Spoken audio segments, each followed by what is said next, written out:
Remember that you must behave in life as you would at a banquet. A dish is handed round and comes to you. Put out your hand and take it politely. It passes you. Do not stop it. It has not reached you. Do not be impatient to get it, but wait till your turn comes. Bear yourself thus towards children, wife, office, wealth, and one day you will be worthy to banquet with the gods. The Enchiridion by Epictetus, translated by Percy Matheson. Chapter 1. Of all existing things, some are in our power, and others are not in our power. In our power are thought, impulse, will to get, and will to avoid, and, in a word, everything which is our own doing. Things not in our power include the body, property, reputation, office, and, in a word, everything which is not our own doing. Things in our power are by nature free, unhindered, untrammeled. Things not in our power are weak, servile, subject to hindrance, dependent on others. Remember, then, that if you imagine that what is naturally slavish is free, and what is naturally another's is your own, you will be hampered, you will mourn, you will be put to confusion, you will blame gods and men. But if you think that only your own belongs to you, and that what is another's is indeed another's, no one will ever put compulsion or hindrance on you. You will blame none, you will accuse none, you will do nothing against your will, no one will harm you, you will have no enemy, for no harm can touch you. Aiming then at these high matters, you must remember that to attain them requires more than ordinary effort. You will have to give up some things entirely, and put off others for the moment. And if you would have these also, office and wealth, it may be that you will fail to get them, just because your desire is set on the former, and you will certainly fail to attain those things which alone bring freedom and happiness. Make it your study, then, to confront every harsh impression with the words, "You are but an impression, and not at all what you seem to be." Then test it by those rules that you possess, and first by this, the chief test of all: is it concerned with what is in our power, or with what is not in our power? And if it is concerned with what is not in our power, be ready with the answer that it is nothing to you. Chapter 2. Remember that the will to get promises attainment of what you will, and the will to avoid promises escape from what you avoid. And he who fails to get what he wills is unfortunate, and he who does not escape what he wills to avoid is miserable. If then you try to avoid only what is unnatural in the region within your control, you will escape from all that you avoid. But if you try to avoid disease, or death, or poverty, you will be miserable. Therefore let your will to avoid have no concern with what is not in man's power. Direct it only to things in man's power that are contrary to nature. But for the moment you must utterly remove the will to get, for if you will to get something not in man's power, you are bound to be unfortunate, while none of the things in man's power that you could honorably will to get is yet within your reach. Impulse to act and not to act, these are your concern. Yet exercise them gently and without strain, and provisionally. Chapter 3.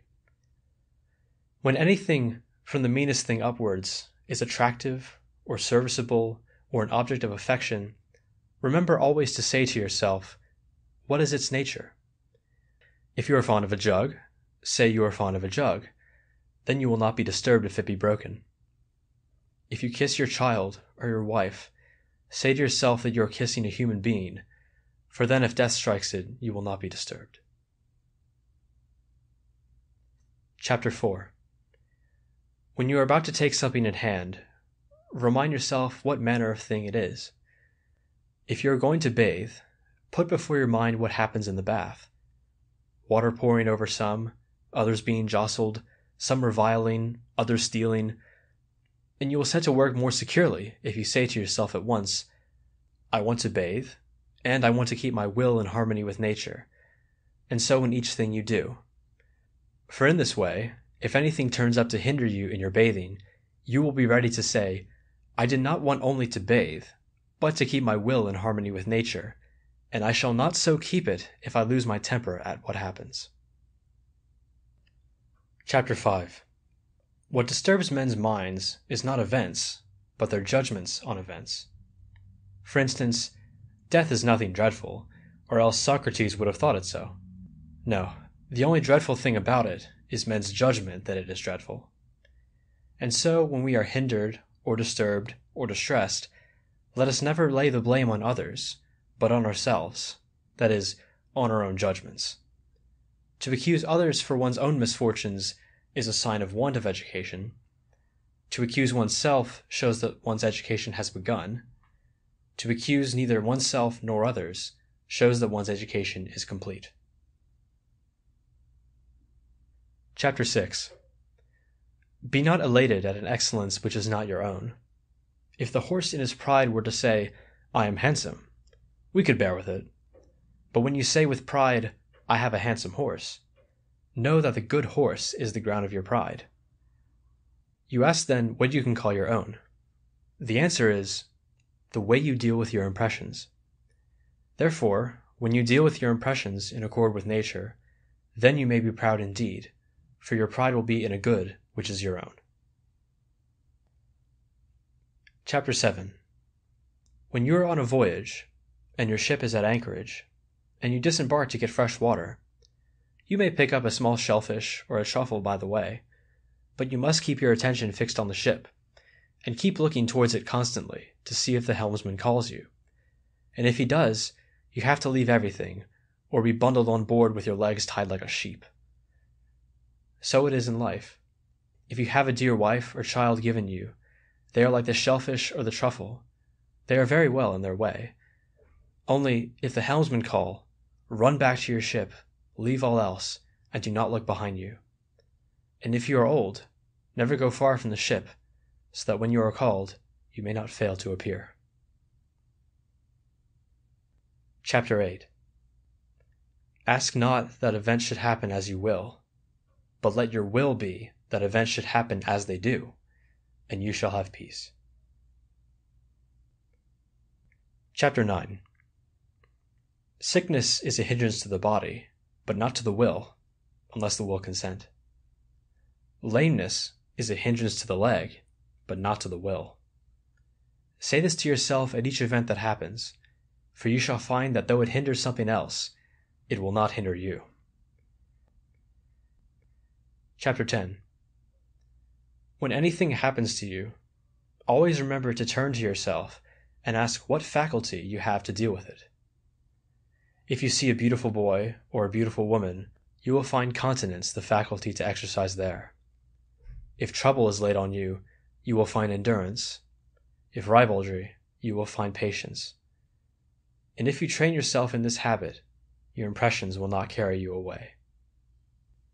Chapter 11. Never say of anything, I lost it, but say, I gave it back. Has your child died? It was given back. Has your wife died? She was given back. Has your estate been taken from you? Was not this also given back? But you say, he who took it from me is wicked. What does it matter to you through whom the giver asked it back? As long as he gives it you, take care of it, but not as your own. Treat it as passers-by treat an inn. Chapter 12. If you wish to make progress, abandon reasonings of this sort. If I neglect my affairs, I shall have nothing to live on. If I do not punish my son, he will be wicked. For it is better to die of hunger, so that you be free from pain and free from fear, than to live in plenty and be troubled in mind. It is better for your son to be wicked than for you to be miserable. Wherefore, begin with little things. Is your drop of oil spilt? Is your sup of wine stolen? Say to yourself, this is the price paid for freedom from passion. This is the price of a quiet mind. Nothing can be had without a price. When you call your slave boy, reflect that he may not be able to hear you, and if he hears you, he may not be able to do anything you want. But he is not so well off that it rests with him to give you peace of mind. Chapter 13. If you wish to make progress, you must be content in external matters to seem a fool and a simpleton. Do not wish men to think you know anything, and if any should think you to be somebody, distrust yourself. For know that it is not easy to keep your will in accord with nature, and at the same time keep outward things. If you attend to one, you must needs neglect the other. Chapter 14. It is silly to want your children and your wife and your friends to live forever, for that means that you want what is not in your control to be in your control, and what is not your own to be yours. In the same way, if you want your servant to make no mistakes, you are a fool, for you want vice not to be vice, but something different. But if you want not to be disappointed in your will to get, you can attain to that. Exercise yourself then in what lies in your power. Each man's master is the man who has authority over what he wishes or does not wish, to secure the one or to take away the other. Let him then who wishes to be free not wish for anything or avoid anything that depends on others, or else he is bound to be a slave. Chapter 15. Remember that you must behave in life as you would at a banquet. A dish is handed round and comes to you. Put out your hand and take it politely. It passes you. Do not stop it. It has not reached you. Do not be impatient to get it, but wait till your turn comes. Bear yourself thus towards children, wife, office, wealth, and one day you will be worthy to banquet with the gods. But if when they are set before you, you do not take them, but despise them, then you shall not only share the gods' banquet, but shall share their rule. For by doing so Diogenes and Heraclitus and men like them were called divine, and deserve the name. Chapter 16. When you see a man shedding tears in sorrow for a child abroad or dead, or for loss of property, beware that you are not carried away by the impression that it is outward ills that make him miserable. Keep this thought by you. What distresses him is not the event, for that does not distress another, but his judgment on the event. Therefore, do not hesitate to sympathize with him so far as words go, and if it so chance, even to groan with him, but take heed that you do not also groan in your inner being. Chapter 17. Remember that you are an actor in a play, and the playwright chooses the manner of it. If he wants it short, it is short. If long, it is long. If he wants you to act a poor man, you must act the part with all your powers, and so if your part be a cripple, or a magistrate, or a plain man. For your business is to act the character that is given you, and act it well. The choice of the cast is another's. Chapter 18. When a raven croaks with evil omen, let not the impression carry you away, but straightway distinguish in your own mind, and say, these portents mean nothing to me, but only to my bit of a body, or my bit of property, or name, or my children, or my wife. But for me, all omens are favorable if I will, for, whatever the issue may be, it is in my power to benefit therefrom. Chapter 19. You can be invincible if you never enter on a contest where victory is not in your power. Beware then that when you see a man raised to honor or to great power or high repute, you do not let your impression carry you away. For if the reality of good lies in what is in our power, there is no room for envy or jealousy. And you will not wish to be praetor, or prefect, or consul, but to be free. And there is but one way to freedom: to despise what is not in our power. Chapter 20. Remember that foul words or blows in themselves are no outrage, but your judgment that they are so. So when anyone makes you angry, know that it is your own thought that has angered you. Wherefore, make it your first endeavor not to let your impressions carry you away. For if once you gain time and delay, you will find it easier to control yourself. Chapter 21. Keep before your eyes from day to day death and exile and all things that seem terrible, but death most of all, and then you will never set your thoughts on what is low, and will never desire anything beyond measure. Chapter 22. If you set your desire on philosophy, you must at once prepare to meet with ridicule and the jeers of many who will say, "Here he is again, turned philosopher. Where has he got these proud looks?" Nay, put on no proud looks, but hold fast to what seems best to you, in confidence that God has set you at this post. And remember that if you abide where you are, those who first laugh at you will one day admire you, and that if you give way to them, you will get doubly laughed at. Chapter 23. If it ever happen to you to be diverted to things outside, so that you desire to please another, know that you have lost your life's plan. Be content, then, always to be a philosopher. If you wish to be regarded as one too, show yourself that you are one, and you will be able to achieve it. Chapter 24. Let not reflections such as these afflict you. I shall live with honor, and never be of any account. For if lack of honor is an evil, no one but yourself can involve you in evil any more than in shame. Is it your business to get office, or to be invited to an entertainment? Certainly not. Where then is the dishonor that you talk of? How can you be of no account anywhere, when you ought to count for something in those matters only which are in your power, where you may achieve the highest worth? But my friends, you say, will lack assistance. What do you mean by lack assistance? They will not have cash from you, and you will not make them Roman citizens. Who told you that to do these things is in our power, and not dependent upon others? Who can give to another what is not his to give? Get them then, says he, that we may have them. If I can get them and keep my self-respect, honor, magnanimity, show the way, and I will get them. But if you call on me to lose the good things that are mine, in order that you may win things that are not good, look how unfair and thoughtless you are. And which do you really prefer, money or a faithful, modest friend? Therefore, help me rather to keep these qualities, and do not expect from me actions which will make me lose them. But my country, says he, will lack assistance, so far as lies in me. Once more I ask, what assistance do you mean? It will not owe colonnades or baths to you. What of that? It does not owe shoes to the blacksmith, or arms to the shoemaker. It is sufficient if each man fulfills his own function. Would you do it no good if you secured to it another faithful and modest citizen? Yes. Well then, you will not be useless to it. What place then shall I have in the city? Whatever place you can hold while you keep your character for honor and self-respect. But if you are going to lose these qualities in trying to benefit your city, what benefit, I ask, would you have done her when you attained to the perfection of being lost to shame and honor? Chapter 25.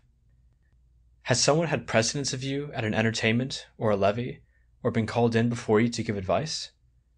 If these things are good, you ought to be glad that he got them. If they are evil, do not be angry that you do not get them yourself. Remember that if you want to get what is not in your power, you cannot earn the same reward as others unless you act as they do. How is it possible for one who does not haunt the great man's door to have equal shares with one who does, or one who does not go in his train equality with one who does, or one who does not praise him with one who does? You will be unjust then, and insatiable, if you wish to get these privileges for nothing without paying their price. What is the price of a lettuce? An obol, perhaps? If then a man pays his obol and gets his lettuces, and you do not pay and do not get them, do not think you are defrauded. For as he has the lettuces, so you have the obol you did not give. The same principle holds good too in conduct. You were not invited to someone's entertainment? Because you do not give the host the price for which he sells his dinner. He sells it for compliments, he sells it for attentions. Pay him the price then, if it is to your profit. But if you wish to get the one, and yet not give up the other, nothing can satisfy you in your folly. What, you say, you have nothing instead of the dinner? Nay, you have this. You have not praised the man you do not want to praise. You have not had to bear with the insults of his doorstep. Chapter 26. It is in our power to discover the will of nature from those matters on which we have no difference of opinion. For instance, When another man's slave has broken the wine cup, we are very ready to say at once, "Such things must happen." Know then that when your own cup is broken, you ought to behave in the same way as when your neighbor's was broken. Apply the same principle to higher matters. Is another's child or wife dead? Not one of us but would say, "Such is the lot of man." But when one's own dies, straightway one cries, "Alas, miserable am I." But we ought to remember what our feelings are when we hear it of another. Chapter 27. As a mark is not set up for men to miss it, so there is nothing intrinsically evil in the world. Chapter 28. If anyone trusted your body to the first man he met, you would be indignant, but yet you trust your mind to the chance corner, and allow it to be disturbed and confounded if he revile you. Are you not ashamed to do so? Chapter 29.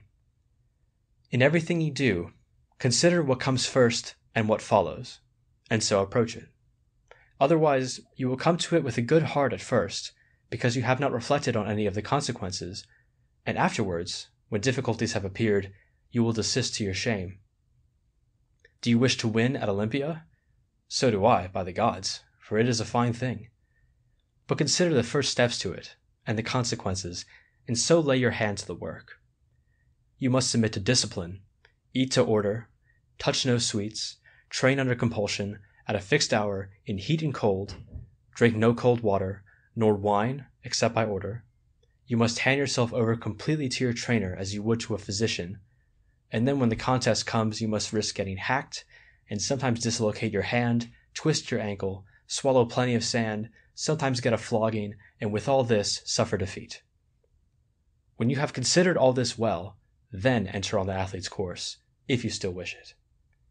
If you act without thought, you will be behaving like children, who one day play at wrestlers, another day at gladiators, now sound the trumpet, and next start the stage.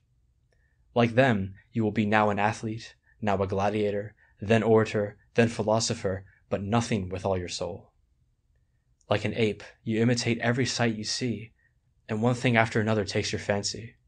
When you undertake a thing, you do it casually and half-heartedly, instead of considering it and looking at it all round. In the same way some people, when they see a philosopher and hear a man speaking like Euphrates, and indeed, who can speak as he can, wish to be philosophers themselves. Man, consider first what it is you are undertaking. Then look at your own powers and see if you can bear it.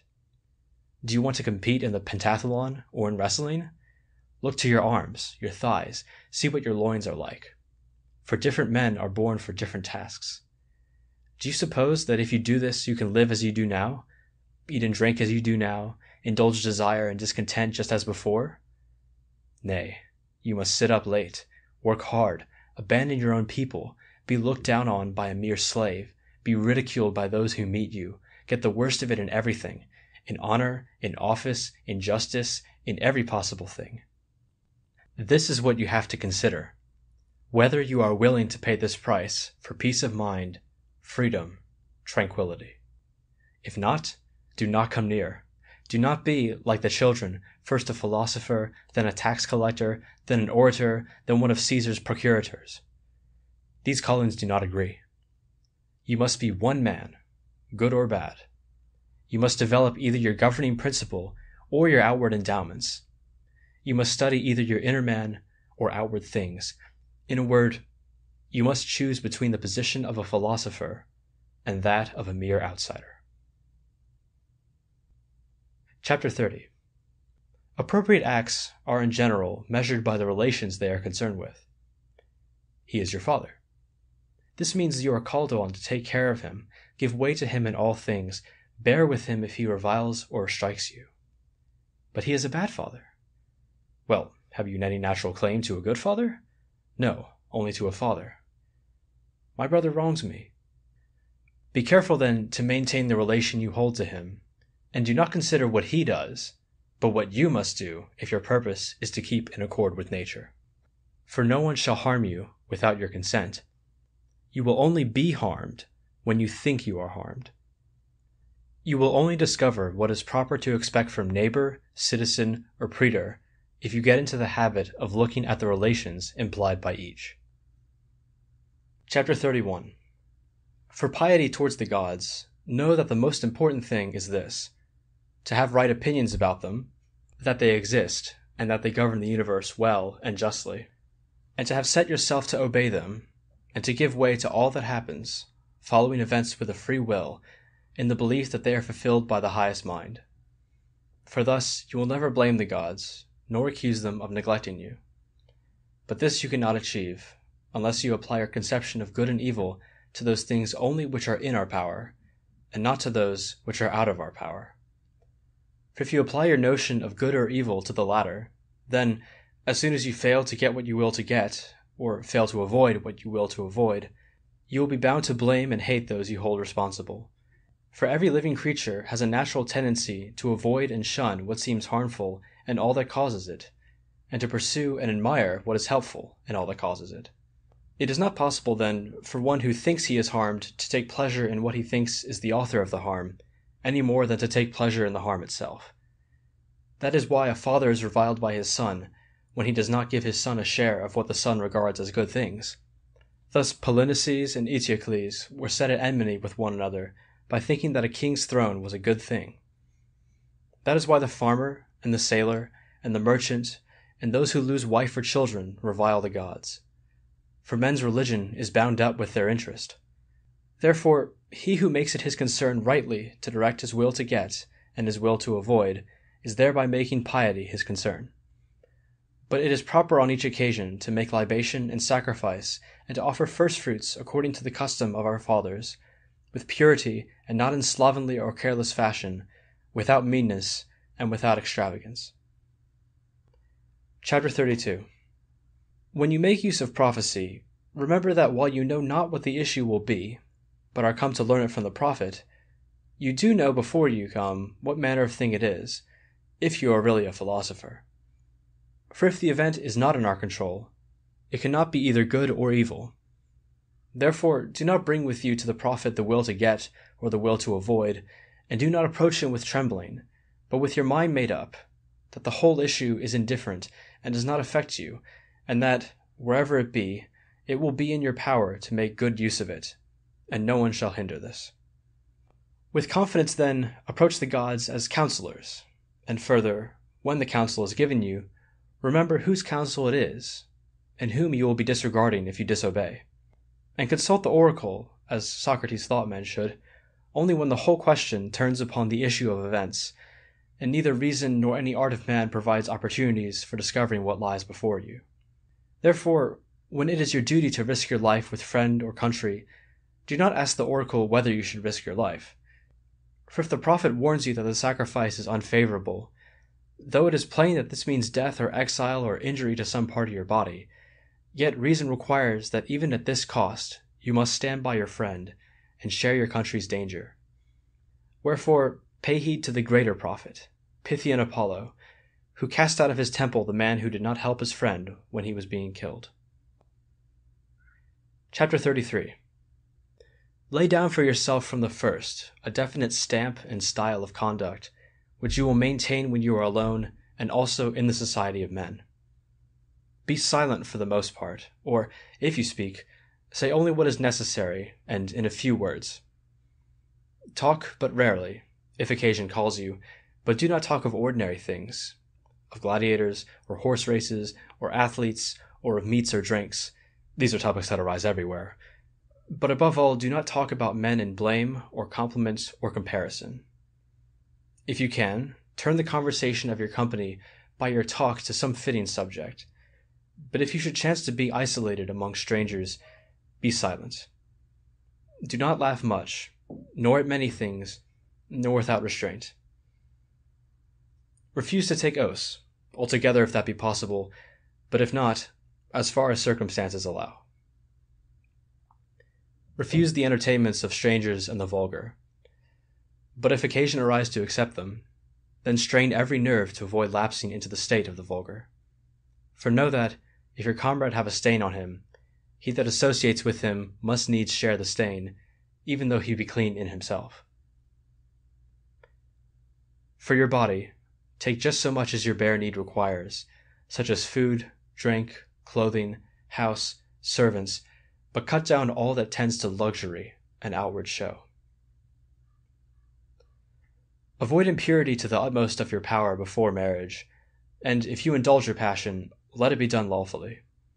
But do not be offensive or censorious to those who indulge it, and do not be always bringing up your own chastity.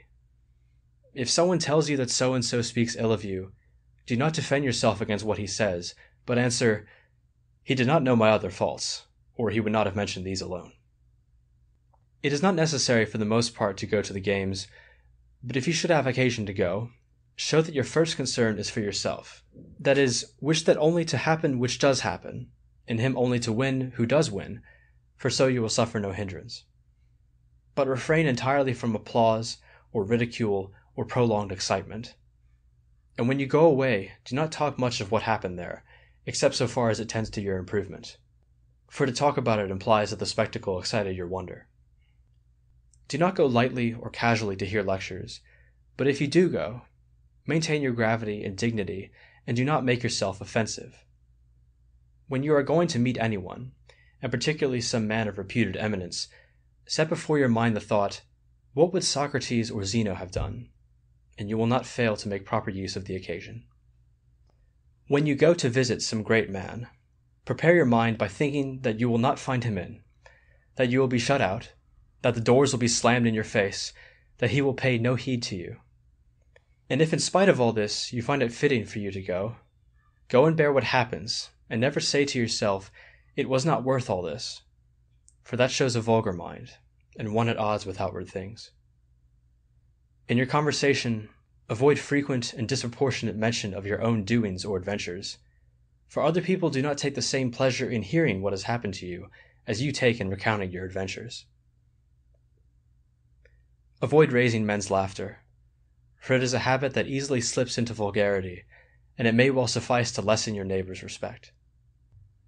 It is dangerous, too, to lapse into foul language. When anything of the kind occurs, rebuke the offender, if the occasion allow, and if not, make it plain to him by your silence, or a blush or a frown, that you are angry at his words. Chapter 34. When you imagine some pleasure, beware that it does not carry you away like other imaginations. Wait a while, and give yourself pause. Next, remember two things: how long you will enjoy the pleasure, and also how long you will afterwards repent and revile yourself. And set on the other side the joy and self-satisfaction you will feel if you refrain. And if the moment seems come to realize it, take heed that you be not overcome by the winning sweetness and attraction of it. Set in the other scale the thought how much better is the consciousness of having vanquished it. Chapter 35. When you do a thing because you have determined that it ought to be done, never avoid being seen doing it, even if the opinion of the multitude is going to condemn you. For if your action is wrong, then avoid doing it altogether. But if it is right, why do you fear those who will rebuke you wrongly? Chapter 36. The phrases, "it is day," and "it is night," mean a great deal if taken separately, but have no meaning if combined.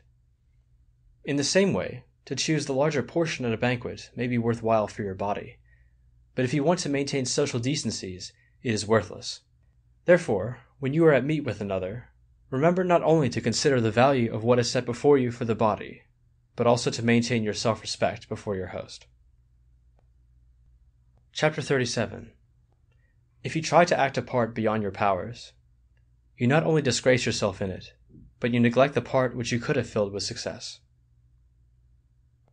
Chapter 38. As in walking you take care not to tread on a nail or to twist your foot, so take care that you do not harm your governing principle. And if we guard this in everything we do, we shall set to work more securely. Chapter 39. Every man's body is a measure for his property, as the foot is the measure for his shoe. If you stick to this limit, you will keep the right measure. If you go beyond it, you are bound to be carried away down a precipice in the end. Just as with the shoe, if once you go beyond the foot, your shoe puts on gilding and soon purple and embroidery. For when once you go beyond the measure, there is no limit. Chapter 40. Women from 14 years upwards are called madam by men. Wherefore, when they see that the only advantage they have got is to be marriageable, they begin to make themselves smart and to set all their hopes on this. We must take pains then to make them understand that they are really honored for nothing but a modest and decorous life. Chapter 41. It is a sign of a dull mind to dwell upon the cares of the body, to prolong exercise, eating, drinking, and other bodily functions. These things are to be done by the way. All your attention must be given to the mind. Chapter 42. When a man speaks evil or does evil to you, remember that he does or says it because he thinks it is fitting for him. It is not possible for him to follow what seems good to you, but only what seems good to him, so that, if his opinion is wrong, he suffers, in that he is the victim of deception. In the same way, if a composite judgment which is true is thought to be false, it is not the judgment that suffers, but the man who is deluded about it. If you act on this principle, you will be gentle to him who reviles you, saying to yourself on each occasion, "He thought it right." Chapter 43. Everything has two handles, one by which you can carry it, the other by which you cannot. If your brother wrongs you, do not take it by that handle, the handle of his wrong, for you cannot carry it by that, but rather by the other handle, that he is a brother, brought up with you, and then you will take it by the handle that you can carry by. Chapter 44. It is illogical to reason thus: I am richer than you, therefore I am superior to you. I am more eloquent than you, therefore I am superior to you. It is more logical to reason: I am richer than you, therefore my property is superior to yours. I am more eloquent than you, therefore my speech is superior to yours. You are something more than property or speech. Chapter 45. If a man wash quickly, do not say that he washes badly, but that he washes quickly. If a man drink much wine, do not say that he drinks badly, but that he drinks much. For till you have decided what judgment prompts him, how do you know that he acts badly? If you do as I say, you will assent to your apprehensive impressions and to none other. Chapter 46. On no occasion call yourself a philosopher, nor talk at large of your principles among the multitude, but act on your principles. For instance, at a banquet, do not say how one ought to eat, but eat as you ought. Remember that Socrates had so completely got rid of the thought of display that when men came and wanted an introduction to philosophers, he took them to be introduced. So patient of neglect was he. And if a discussion arise among the multitude on some principle, keep silent for the most part, for you are in great danger of blurting out some undigested thought. And when someone says to you, "You know nothing," and you do not let it provoke you, then know that you are really on the right road. For sheep do not bring grass to their shepherds and show them how much they have eaten, but they digest their fodder, and then produce it in the form of wool and milk. Do the same yourself. Instead of displaying your principles to the multitude, show them the results of the principles you have digested. Chapter 47. When you have adopted the simple life, do not pride yourself upon it, and if you are a water drinker, do not say on every occasion, "I am a water drinker." And if you ever want to train laboriously, keep it to yourself, and do not make a show of it. Do not embrace statues. If you are very thirsty, take a good draught of cold water, and rinse your mouth, and tell no one. Chapter 48. The ignorant man's position and character is this: he never looks to himself for benefit or harm, but to the world outside him. The philosopher's position and character is that he always looks to himself for benefit and harm. The signs of one who is making progress are: he blames none, praises none, complains of none, accuses none, never speaks of himself as if he were somebody, or as if he knew anything. And if anyone compliments him, he laughs in himself at his compliment, and if one blames him, he makes no defense. He goes about like a convalescent, careful not to disturb his constitution on its road to recovery until it has got firm hold. He has got rid of the will to get, and his will to avoid is directed no longer to what is beyond our power, but only to what is in our power and contrary to nature. In all things, he exercises his will without strain. If men regard him as foolish or ignorant, he pays no heed. In one word, he keeps watching guard on himself as his own enemy, lying in wait for him. Chapter 49. When a man prides himself on being able to understand and interpret the books of Chrysippus, say to yourself, if Chrysippus had not written obscurely, this man would have had nothing on which to pride himself. What is my object? To understand nature and follow her. I look then for someone who interprets her, and having heard that Chrysippus does, I come to him. But I do not understand his writings, so I seek an interpreter. So far there is nothing to be proud of. But when I have found the interpreter, it remains for me to act on his precepts. That and that alone is the thing to be proud of. But if I admire the mere power of exposition, it comes to this, that I am turned into a grammarian instead of a philosopher, except that I interpret Chrysippus in place of Homer. Therefore, when someone says to me, read me Chrysippus, when I cannot point to actions which are in harmony and correspondence with his teaching, I am rather inclined to blush. Chapter 50. Whatever principles you put before you, hold fast to them as laws which it will be impious to transgress. But pay no heed to what anyone says of you, for this is something beyond your own control. Chapter 51. How long will you wait to think yourself worthy of the highest, and transgress in nothing the clear pronouncement of reason? You have received the precepts which you ought to accept, and you have accepted them. Why then do you still wait for a master, that you may delay the amendment of yourself till he comes? You are a youth no longer. You are now a full-grown man. If now you are careless and indolent and are always putting off, fixing one day after another as the limit when you mean to begin attending to yourself, then, living or dying, you will make no progress, but will continue unawares in ignorance. Therefore, make up your mind before it is too late to live as one who is mature and proficient, and let all that seems best to you be a law that you cannot transgress. And if you encounter anything troublesome, or pleasant, or glorious, or inglorious, remember that the hour of struggle is come, the Olympic contest is here, and you may put off no longer, and that one day and one action determines whether the progress you have achieved is lost or maintained. This was how Socrates attained perfection, paying heed to nothing but reason in all that he encountered. And if you are not yet Socrates, yet ought you to live as one who would wish to be a Socrates. Chapter 52. The first and most necessary department of philosophy deals with the application of principles. For instance, not to lie. The second deals with demonstrations. For instance, how comes it that one ought not to lie? The third is concerned with establishing and analyzing these processes. For instance, how comes it that this is a demonstration? What is demonstration? What is consequence? What is contradiction? What is true? What is false? It follows then that the third department is necessary because of the second, and the second because of the first. The first is the most necessary part, and that in which we must rest. But we reverse the order. We occupy ourselves with the third, and make that our whole concern, and the first we completely neglect. Wherefore we lie, but are ready enough with the demonstration that lying is wrong.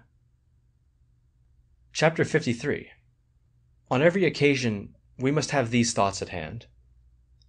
Lead me, O Zeus, and lead me, destiny, whither ordained it is by your decree. I'll follow, doubting not, or if with will, recreant I falter, I shall follow still. Cleanthes.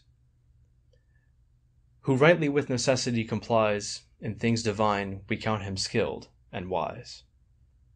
Euripides, fragment 965. Well, Crito, if this be the god's will, so be it. Plato, Crito, 43d. Anytus and Meletus have power to put me to death, but not to harm me. Plato, Apology, 30c.